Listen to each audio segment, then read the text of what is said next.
بھارت کی مقامی عدالت نے محبوبہ کے ساتھ ان تعلقات میں رہنے والے شخص کے خلاف جنسی زیادتی کے الزامات کو مسترد کرتے ہوئے اسے بری کر دیا۔ تفصیلات کے مطابق یہ الزام لڑکی کی جانب سے تعلقات ختم ہونے کے بعد عائد کیے گئے۔ یہ دونوں تقریباً 1 سال سے اکٹھے رہ رہے تھے، جبکہ خاتون کی 3 شادیاں بھی چل رہی تھیں۔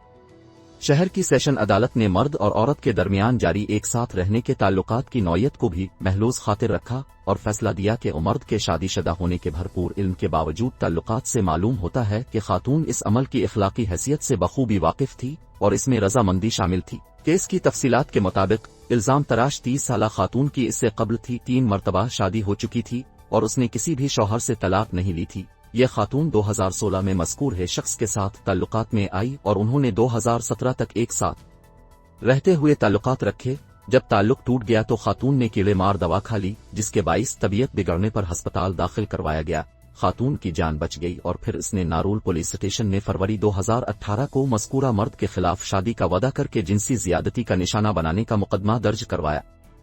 ٹرائل کے دوران یہ بات سامنے آئی کہ خاتون کی اس تعلقات کے عوض سے قبل 2 شادیاں ہو چکی تھیں اور اس کی تیسری شادی 2017 میں ہوئی جب یہ خاتون مذکورہ شخص کے ساتھ تعلقات میں تھی۔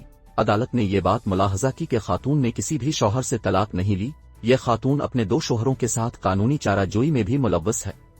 عدالت کو بتایا گیا کہ خاتون اپنے پارٹنر کی شادی سے آگاہ تھی، لیکن معاملات تب خراب ہونا شروع ہوئی جب اس کی بیوی اور سسرال والوں کو اس غیر قانونی ازدواجی تعلقات کا علم ہوا۔ عدالت نے کیس کا فیصلہ سناتے ہوئے کہا کہ دونوں کے درمیان جسمانی تعلقات باہمی رضامندی سے قائم ہوئے، جسے ریپ قرار نہیں دیا جا سکتا۔